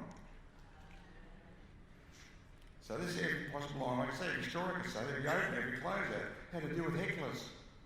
Lines for hecklers, you've got to practice them before you got to, like I do a lot of after dinners. And people get drunk and yelling stuff out, and I love it because I've got heckler lines here. So they started throwing stuff up, and I throw lines back, and the audience clapping and cheering, and it's terrific. Otherwise, you might, if you're up there with nothing to say, you might feel like you're being shot down. You know, there's prawns thrown at me, and rugby, throwing seafood. This guy threw a seafood. I said, "Is that just for starters?" And the audience fell about, and they started throwing crayfish tails. Oh, it was incredible. That's a true story. It was a rugby man. All you could eat and drink, they were pissed out of their heads by the time I got on. And they were blotto, absolutely blotto. Now, how to become an expert? Well, if you've got a blog or a video blog, well, you can just start writing it to become a self-appointed expert. Become a real expert, you need to go on television, you need to go in magazines and newspapers, hard stuff, because it's got credibility, expert credibility attached to it. How do you do that? Bring them up! And you say to them, I'm an expert on this subject, and I write on this, and I'm happy to write for the Sydney Morning Herald every Sunday, a column that's all about this. Here's a demonstration of what I might do and might say, blah, blah, blah, blah, blah, blah, and you send it to them. And they'll put it in their log, you might get picked up straight away, but somewhere along the way they're going to say, oh, we need someone to write a column quick. Oh, here's one here. Pauline's written this. Okay, Pauline, could you write this? And then you're up and running. Now, you don't get paid for that stuff. I did earlier in the piece, but these days you don't. You don't get, what's that one saying? I can't see it. Up to time, okay, I'm going to wrap up. So you don't want to go for getting paid because the PR value of that is huge. And that's how I got on television shows. A television show, you write the segment, you write the questions, you write the answers, you tell them you will be entertaining, it will be funny, and it will be relevant, and you send it to them. So when someone falls out, which happens all the time, the ring say, I did one outside the hotel this morning, 20 minutes on 2UE in Sydney. And that was on 7 types of clean freaks. What do I know about clean freaks? Nothing. They send me all the details. I go through and practice it. And I'm an expert on clean freaks. And at the end, I'm talking about seminars and selling books, selling tapes, selling weekends. Let's wrap up. First thing you need to do to decide to be a professionally paid speaker, trainer, whatever it is you want to do, you must decide that's what you're going to do. Now, if you don't decide that's what you're going to do, you'll just sort of bumble along and hope something breaks, and it normally doesn't. Just make a decision, you're going to do that. Make a decision, you're going to write a book, not just a book, a best-selling book. Then your brain will start looking for lists, and then it'll work out how to get onto lists. And Amazon's, most authors on Amazon, I've been #1 on how many times, because I'm a really well-known writer. But you can do it if you get your timing right and you're organised right. And Brian Tracy gets #1 on everything because he writes out to his 500,000 people and says, okay, buy this book on this day at this time. And they all do it and it goes #1 based on volume. If you decide to be a best on it, you'll see how to do it. You only need 3 products. If you've got 3 products, you can put together a package. And the package is, if you will make available this book, you get this book free. And if you buy it today, we'll give you one of those for free. These packages free. That's all you need. I've got hundreds of products. I have cut them down. But you only need 3. You only need 3 to give you flexibility to negotiate fees, to get in there and do it. Now, if you're going to talk about books and success, books and videos and so on, do it at the start. That's what I did, show it at the start. Don't surprise people at the end. Do it at the start. I'm going to talk to you today about these books and the research I did into this book and why it's relevant to you. So all the way through they're thinking, oh, this woman wrote this book, this guy wrote this book, and that's why it's relevant. And at the end you go through and say, well, today, here's the special deal we're going to do. We're going to get the video and the DVD. These two here, for $100, for $90, you have the answers to everything you want to know, right on these 2. And if you do it today, I'll throw an extra. I'll give you a copy for absolutely, for granted, of the answer. My #1 best-selling Japanese book. And there's more. I'll throw in a copy of Why Men Don't Listen because I know you want blah, blah, blah, blah. I'll throw in a copy of that. Which is what I'll do. I'll throw all those in as freebies. And I'll give you a download of the joke sheet and the client form about to negotiate on the phone with these guys. So I think you're a genius. So for $99 you get the whole lot. I've actually only sold 2 CDs. But because I self-produce this, I can do it and there's enough market in it for you to get a big discount. I want to do it and for me to make profit. Make sense? Yeah. How do you do it? You decide. Decide you're going to decide you will be a professionally paid speaker of whatever form it is. And that's it. Decide you'll be a best-selling author. Decide you'll be an expert and you will see the answers. And just, how are you going to do that? I don't know. Doesn't matter. Just decide. I look forward to seeing you next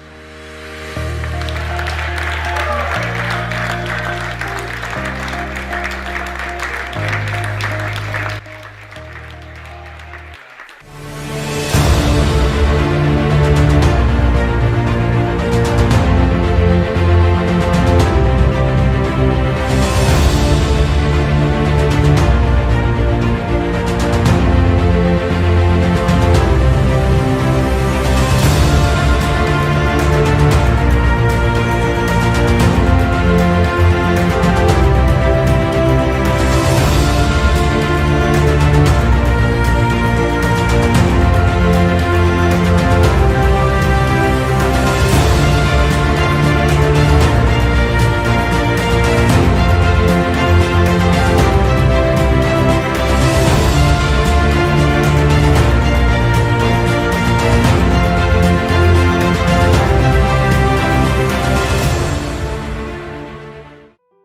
Sam Cawthorn here, CEO and founder of Speakers Institute. If you give me 60 seconds of your time, I'll show you how to set up an online webinar in 48 hours while growing your authentic followers to tens of thousands, and then teach you how to package your IP so they buy your programs online using what we call influence on video.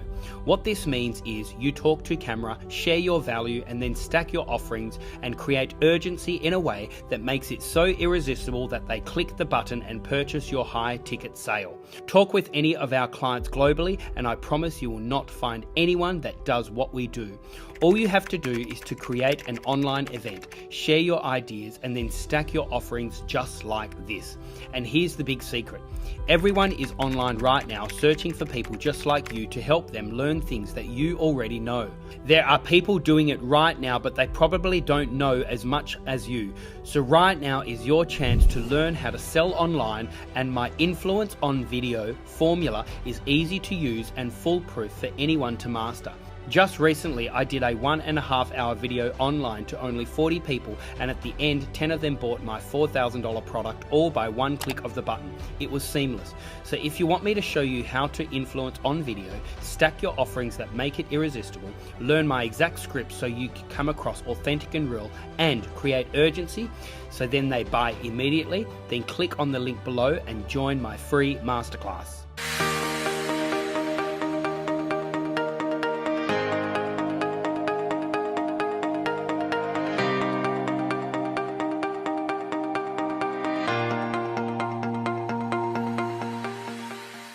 Share, how good the feeling was after completing the session, and I think the feedbacks were just too good. So that is forcing me to think beyond.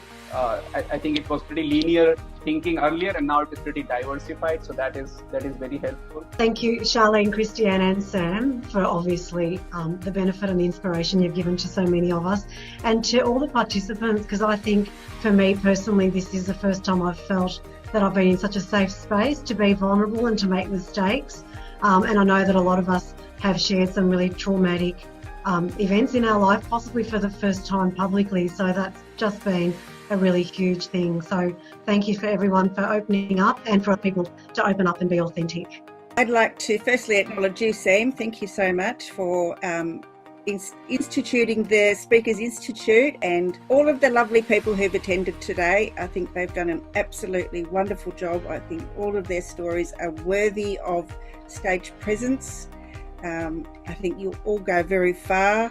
I just wanted to say, being out of the workforce for 6 years, looking after little kids, and this is the first course I've ever done, and it was astounding. It blew my mind. It was beyond my expectations. And thank you, Kate, for the feedback today. That was brilliant, and it's given me the confidence to back myself, because I didn't have that before. Because when you leave for a while and you come back, it's all a bit dodgy. So thank you.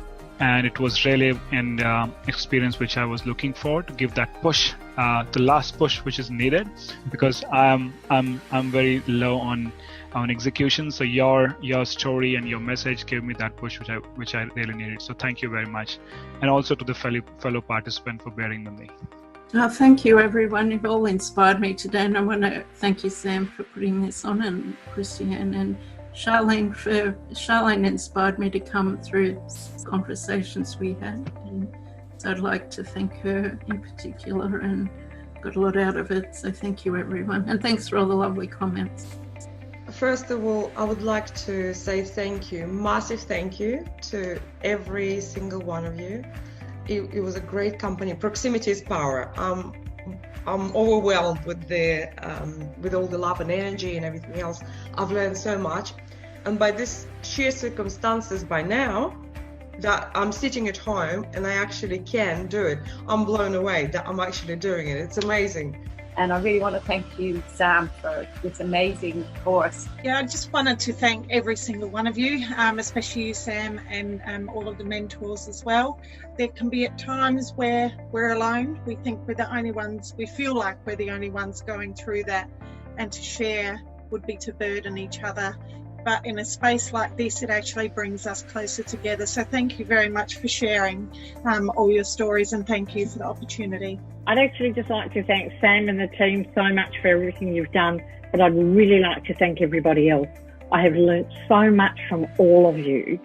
It's just been so exhilarating. I'm so excited for each and every one of you, because it's just the growth in such a short space of time has been phenomenal. So thank you all very, very much. Thank you.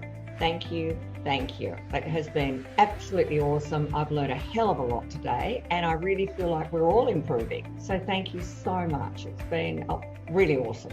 I wish everyone all the best on the course. I think it's a wonderful course. And Sam, you've created an amazing business, but I also want to congratulate the people you've got working underneath you, because it wouldn't be that great if you didn't have all this wonderful resource. And I congratulate them for supporting you. It's excellent. Thank you very much.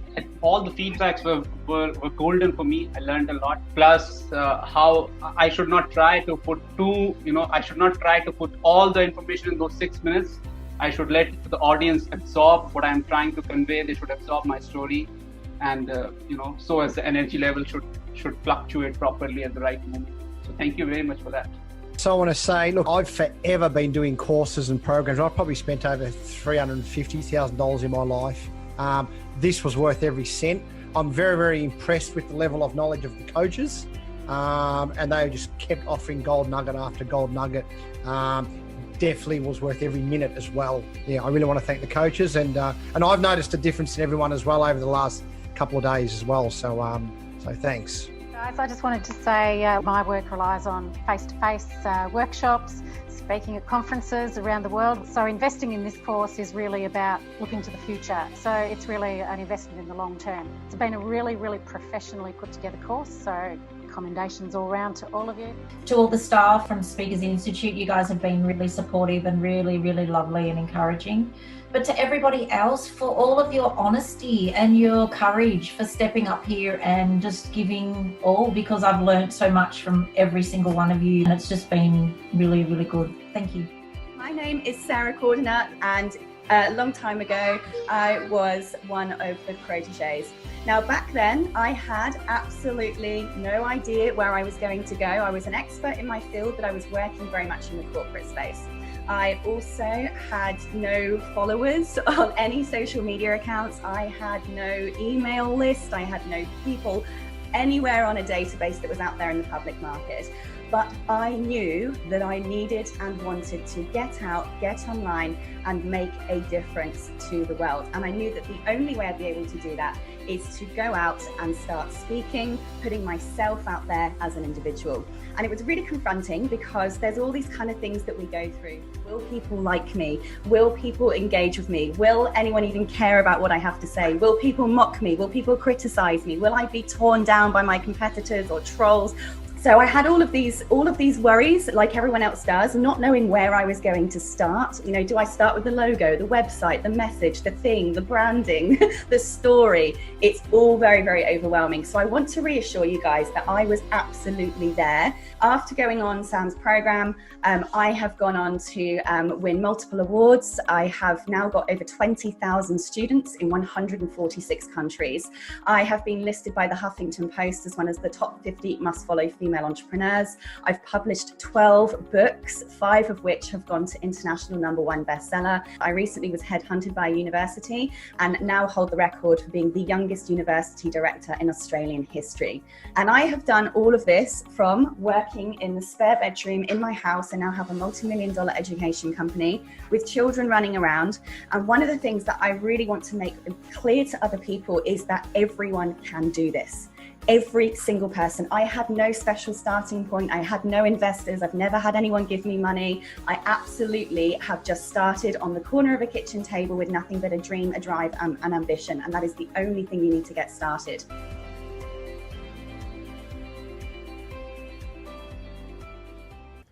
This is the Celebrity Authority Show. Please welcome your host, Sam Cawthorn. So welcome to another show here in the studio right now, we have Nelsa Simmonds. Nelsa, thank you so much for coming along here today. Now, you're originally from New Zealand, is that right? Yes, that's right, Sam. Hey, tell us a little bit more about you, your story, and who you are. Okay, so my name is Nelsa Simmonds. I grew up in New Zealand, the youngest of 7 children. I have 5 brothers and a sister. Wow, youngest of 7. What was that like? It was pretty cool, actually. Yeah, I wasn't one of those special spoilt children at all. No matter what my brothers say, I was not. And tell us more. So I learned to shoot and fish and things like normal boys do. I didn't grow up as a boy, but I danced and sung. It was pretty good. Yeah, great. Yeah. And tell us a little bit more about your transition, because you now live in Australia, is that right? Yeah. So tell us a little bit more about, you know, your area of expertise and, you know, really why you want to get a message out there in the world. Okay.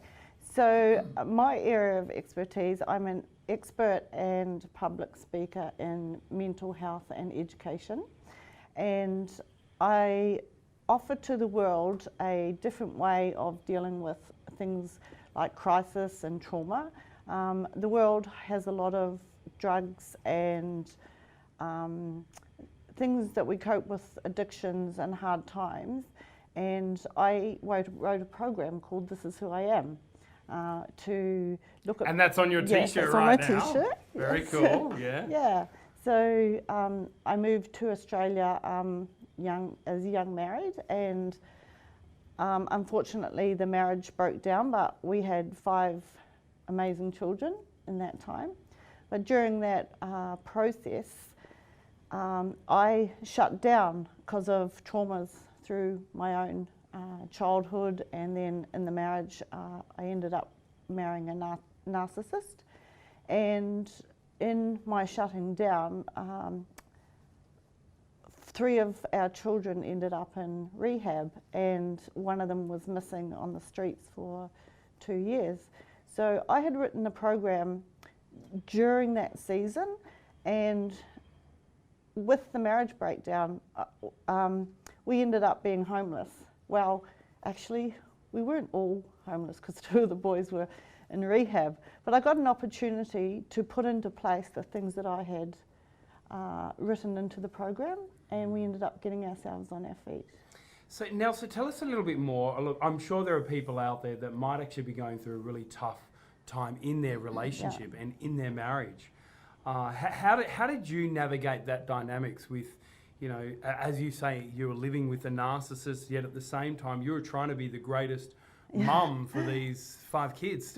Tell us some more about navigating that tough time in your life. Okay, so I had my value system in the wrong place. Like, family and marriage are really important, but it doesn't come above your own safety or your children's safety or well-being.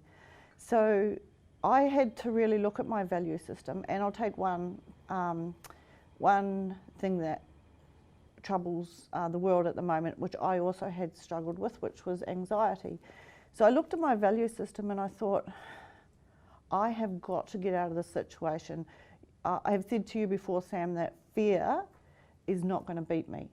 So in my value system, one of my values was adventure, and I hadn't had much adventure. I had had chaos that I'd thought about as adventure, but it really wasn't adventure. So I bought a push bike, and I told myself, after we were separated and we were homeless, we went into crisis accommodation, I bought a push bike. And I decided every time I felt anxious, I was going to do something I loved. I was going to get on that push bike and I was going to ride around the streets of Sydney. Sometimes I was riding at 10:30 at night because I just did not want it to beat me. I knew in that situation that I had 3 things going for me. One was my integrity, one was my dignity, and one was my intelligent mind. I couldn't afford to give up on myself. Look, Nelsa, look, we really wanted to, you know, acknowledge you for the amazing journey that you have been on. Now, for people out there that are going through, let's say something similar, let's say, you know, there are people out there that might be having this level of stress or anxiety, would you suggest them all to get out there and buy a bike, or well, first how can they combat that? Okay, I would suggest that they come on board to some of my programs on This Is Who I Am. You can find us on Facebook under This Is Who I Am. The programs are tailored for all sorts of problems and issues, crisis, traumas that people have. Great. Hey, so if there were people out there right now that would have a level of stress or anxiety in their relationship, or maybe in their working environment, can you think of 2 to 3 things that they could do right now that can really help them to get through that anxiety? Yes. So 1, have a look at your value system. We all have core values. They don't have to be what everyone else has as their value system. See, like you might not have adventure as yours, but I did. So have a look at your value system. See if what you have placed inside you that you're actually doing something about. So I would say to somebody, what's your values, your 6 main values? And when they tell me what those values are, I'll say, okay, put those values into a sentence on how they are incorporated in your life. But if one of those values is not incorporated, don't take it out. Obviously it's important. It's one of those things that you have just let go by the wayside. I believe that we have everything inside us to help us cure whatever is wrong with us. So you heard that. Nelsa believes that we have everything within us to help cure us. Is that right? Yes, I do. Yeah, Nelsa, that is just fantastic. Your message to the world is very powerful. So at the moment, so what you do is you run these workshops. Yes. Is that right? Yes. Yeah, and you're saying how can people get in contact with you? Through Facebook. This Is Who I Am, and Facebook. Great. Yeah. So Nelsa, there's a thing which I like to call third space, and what that is something that we do outside of our job, something that we do for ourselves to recharge ourselves, to refill our tank. What's something that Nelsa Simmonds does for her third space? Is it still? Do you still ride your bike every day? Well, or? I have to tell you, I love adventure and I love camping. And so I'll go camping, but 3 weeks ago I brought a camper trailer, Sam, to take myself on adventures, but also to take other girls on adventures and do personal development at the same time and challenge them not to give their lives away. So we will do the program, This Is Who I Am, while we're on adventures. Wow, that's so what type of adventures? What, like camping and? Yeah, camping. Sometimes we'll go shopping too, but camping mainly. Yeah, where we can sit around a campfire, maybe have a few wines, sing songs, and there's many, many different ways for people to heal in their life. Great, Nelsa. That is really, really cool. So Nelsa, again, thank you so much for coming here in the studios here at the Celebrity Authority Show. But before you leave, we've got this little section in our show where we do with every single celebrity authority that comes on board, and it's called the 10 Questions in 60-Second Challenge. Okay. So Nelsa Simmonds, do you accept the challenge? I do accept the challenge. All right, Nelsa, your time starts now. Favourite colour? Blue. Favourite food? Hot chips. Hot chips. I love hot chips. Favourite celebrity? Sam Cawthorn. Oh, well, thank you. Favourite actor? Who can I say? I pass. Pass. All right, I do want to come back to those. Favourite professional speaker? Sam Cawthorn. Oh, thank you very much. Favourite book? Oh. At the moment, I'm reading Tools of Titans, so I have to say I just started it, and it's becoming my favourite. That's by Tim Ferriss, yeah? Yes. Great author. Favourite movie? Oh, it's the Cinderella movie. Ever After. Ever After. Oh, because she's love it. got. Yes, my wife's favourite movie. Favourite city? Sydney. Yes. Favourite drink? Oh, tequila shots. I think we recently had tequila shots in Bali. We did. Favourite pizza topping? Oh, salami. And Nelsa Simmonds, if you could be an animal, which animal would you be? A wolf. A wolf? Why is that? Howls at the moon. I love it. Hey, again, thank you so much, Nelsa Simmonds, for coming here to the Celebrity Authority Show. We will see you again really soon. Thank you for coming. Thank you.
Rosenfield is the owner of Wordstorm PR, a PR agency she has been running for the last 18 years. Monica has put many brands in the media spotlight, including Sumo Salad, Juicy Caravans, Lindt Chocolate, Yum, and Relationships Australia.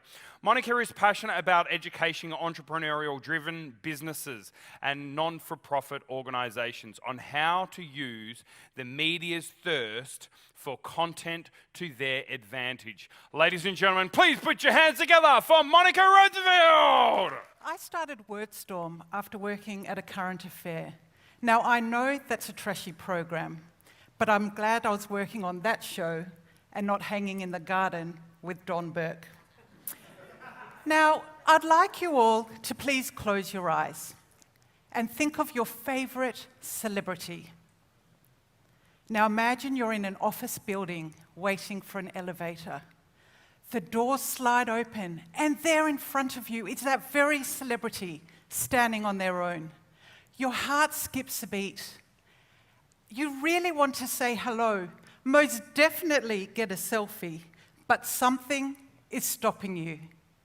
As you work up the courage to approach them, you notice your hands are sweaty and clammy, and your face is hot and turning a tomato shade of red. This is what we call the starstruck phenomenon. You may open your eyes. Now imagine you can make people starstruck about your brand. Why would you want to do this? Have you ever felt the frustration of knowing you've got an awesome product or service to sell, but people just aren't buying at the rate you thought they would? Google Analytics shows that hundreds of people are visiting your website, but then they're ghosting it like a bad Tinder date. You're sitting at your desk, you open your favorite news site, and there in front of you is your competitor in a feature article. Grr. And what does a lack of solid sales mean for you? Returning to the corporate life with your tail between your legs? Giving up on your hopes or dreams? Swapping Avo Smash for dry toast?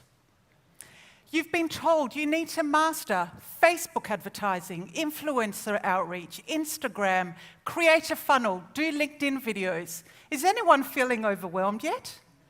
Not to mention, it's so noisy out there, it's hard to stand out.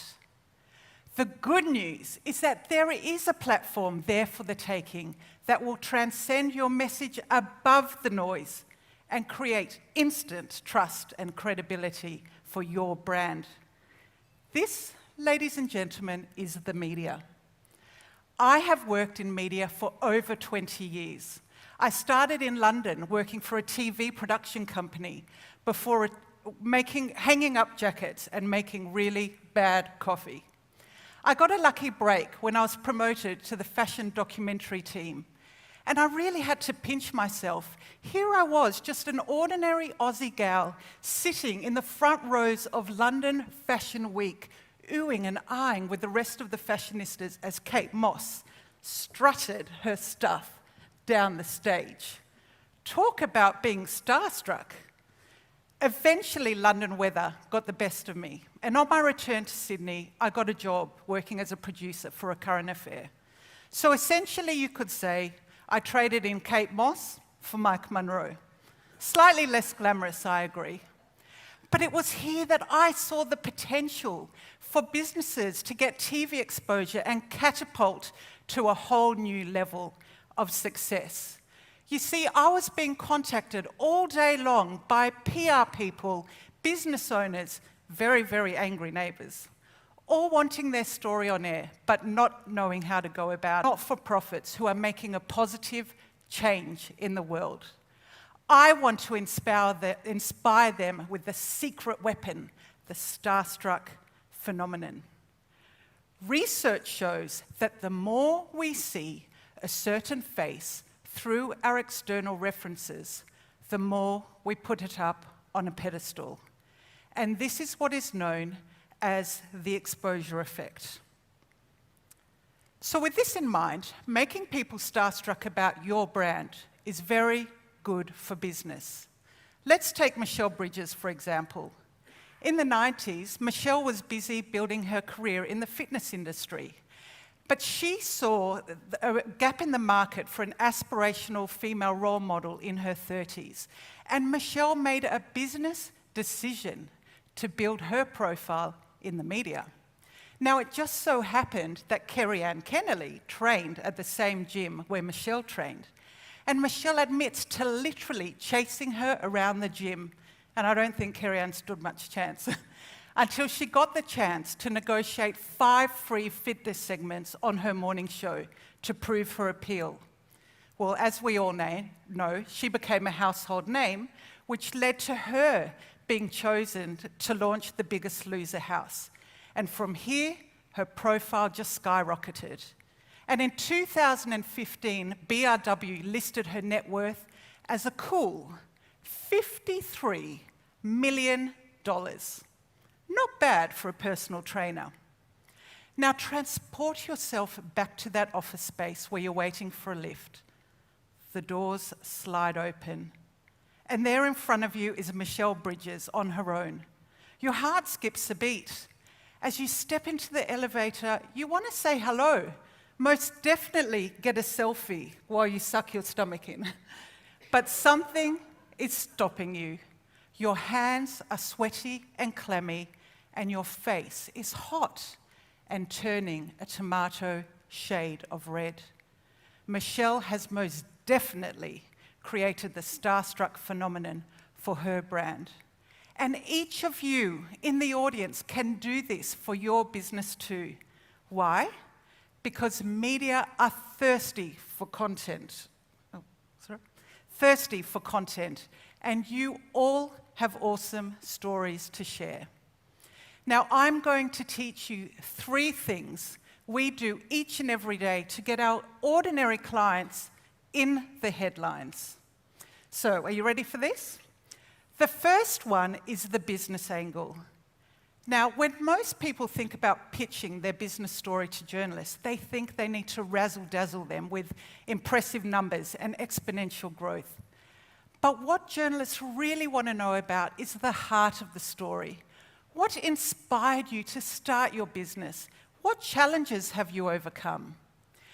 Our client, Drive Yellow, is a tech disruptor in the food delivery service business. So Johnny owned a few crust pizza franchises, and he felt frustrated when delivery drivers kept calling in sick, especially on very busy nights of the year, like Halloween. So on one such night, he was sitting with another entrepreneur friend of his, Steve, and they got talking about why couldn't there be a platform that used ordinary people that delivered food from restaurants to their homes, just as Uber delivers people around. And by the way, this is before Uber Eats was launched. This is the story that we pitched to the business press, and it ended up in articles all over Australia, including this feature article, which was syndicated across all metropolitan newspapers in Australia. The next angle, you all ready? Statistics. Media love statistics. Why? Because it makes it look like they've done some research, of course. So we have a dental boutique client, and we know that people suffer from anxiety about going to the dentist. So we conducted a survey to find out how many people were so scared of going to the dentist they hadn't been in over 5 years.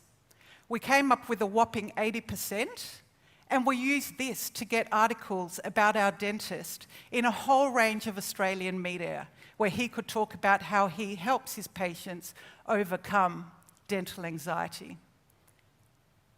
The third and final tip I'll leave you for today is case studies. If you have transformed your client's life with your business, there's nothing more powerful than getting them to tell that story to the media. And going back to our dental client, that's exactly what he did with his patient, Teresa. You see, Teresa was so anxious of going to the dentist, she hadn't been in over 10 years. Ruben the dentist transformed her life by giving her a brand new smile under general anaesthetic.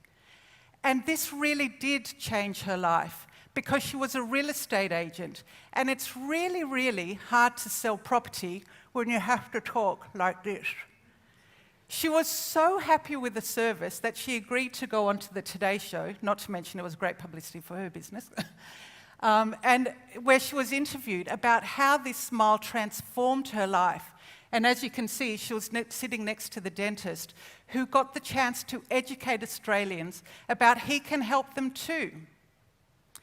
So I am here to tell you all today, the starstruck phenomenon is there for the taking.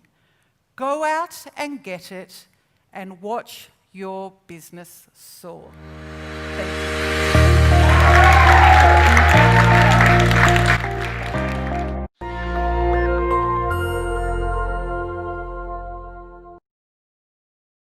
Hi guys, how you going? Sam Cawthorn here, and for those people that don't know, I'm the CEO and founder of both Speakers Institute and Speakers Tribe. And every single month we put together this curriculum video for our Speakers Tribe all around the world. We currently run Speakers Tribe in 5 different regions all throughout the world, and obviously being founded here in Australia. We are super excited about what's possible when you lean into a community that really wants to help you to make a difference in the world. So we are super excited about the future of where we are heading. And for those people that haven't registered into Speakers Tribe Conference, I cannot encourage you enough. This is our premier event every single year where we assemble some of the greatest thought leaders and futurists of our day and bring them in to come and share their knowledge and their secret ingredients in our one annual event. So today's curriculum video is all about process. And as many of you guys know, as a thought leader, as an expert, as someone that really wants to make a difference in the world, you have been through experiences for a reason. And these experiences, and through these experiences, you've developed your own intellectual property. And so today's curriculum video is about process. How can you teach other people the process in order for them to catch what you have already caught? And so this is part of your own intellectual property. This is your content. And ultimately, as you develop your content, you can then position yourself as a real go-to authority, as a thought leader, as an expert in the marketplace, so people can come along and listen to your valuable advice and your opinion because you have intellectual property around that. So today's conversation is going to be more around your teachable framework. And so as you develop your own teachable framework, and a lot of this part is around the visual representation of your teachable framework, and if you can teach other people what you've caught all throughout your experiences so they can catch it, ultimately then you're actually then known as someone that's produced some amazing content. So we're going to teach you a framework which is all around how to create and design your own IP, your own teachable framework around your intellectual property. So as you can see there, here's our model. And in this model here, you've got outcome, catch what you've already caught. And so I'm going to show you our teachable frameworks for you to create your own teachable framework. So the very first element is this, as you can see, is gather. So gather is all about gathering everything that you know, whether it's all your problems, all the ideas, all the research, all the stories, but it's about doing a massive dump. And so we're calling this a verbal vomit of everything you have. One thing I found when it does come to creating your own intellectual property is it is about literally just starting afresh. So dumping everything that you know around a certain area, around a certain topic, just dumping it all out. And then once you've done that, the second thing is defining. And this is around defining how many steps. So now that you've done this massive dump, how many individual steps is it? And this is about creating like a step 1, step 2, step 3, step 4, or maybe it's in the design of a pyramid, or maybe it's in the design of a Venn diagram, or maybe it's in the design of a cycle, or maybe it's more chronological, step 1, step 2, step 3. So define, first of all, how many steps so I can catch what you've already caught in your teachable framework. Once you've defined how many steps it is, the third element here is experiment. So experiment is all around the visual appearance and really refine exactly what this visual appearance is. And as I was saying, it could be a Venn diagram. It could be a cycle. It could be a chronological step-by-step. It could be a pyramid. So it totally just depends. What exactly is the visual framework of your IP model? And then the fourth area here is testing it. Does it work? Does it work both one-to-one, one-to-many? Does it work both macro and micro? Does it work for corporates, for individuals, for couples, for relationships, for young people, for old people? Does your teachable framework work? So in most cases, as you can see here on the screen, you've got our cycle visual framework here, but maybe your visual framework could be something different. And ultimately, you've been through your experiences for a reason. And through that experiences, you've learned something. Teach us what you've learned. Give us a tangible step-by-step guidance on how we can catch what you've already caught. And one thing I found all throughout my life is that if you can make your IP easily catchable, then people will lean in more to what you have to say, and ultimately people will lean in more to, you know, your next piece of IP, or even take out their wallet for what you're selling. Guys, I really hope that today's very short curriculum video gave you value. And again, please, can I encourage you to lean into your own Speakers Tribe? And I really want to acknowledge our amazing leaders that are there with you guys. These leaders do phenomenal work, and huge acknowledgement to you all, and really looking forward to seeing your journey go from where it is today to where you really want to be. And I have found all throughout my life that the greatest way to grow is by upgrading your proximity, which is exactly what we do here at Speakers Tribe. So certainly really excited about what's possible in your next steps, and always remember that the best is yet to come. We'll see you soon.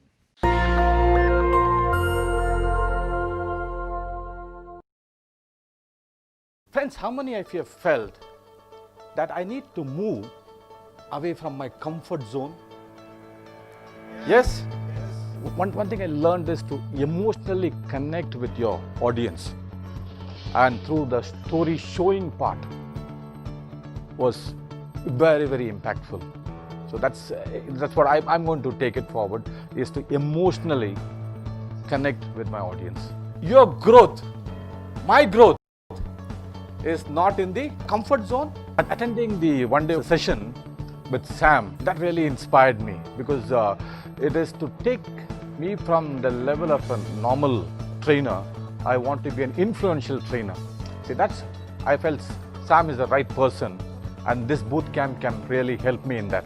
One thing that we just saw up here just then is someone that is a powerful presenter. And I can actually see, as you refine this message, as you really connect all the dots to this message and give value with this message, you're going to create a movement. It's going to be a global movement, and you will make a significant impact in this world. And one thing I love about you is that you give a damn, you really do care, and you really do want to make a difference. It is a true transformation. In fact, I could say that truly an internal transformation. Hey guys, thank you so much for tuning in for today's episode here at Speakers TV. My name is Sam Cawthorn, and we are super excited about Speakers TV and about these episodes that we bring to you every single weekday, as well as also on every single Saturday. Guys, we'd love to hear from you.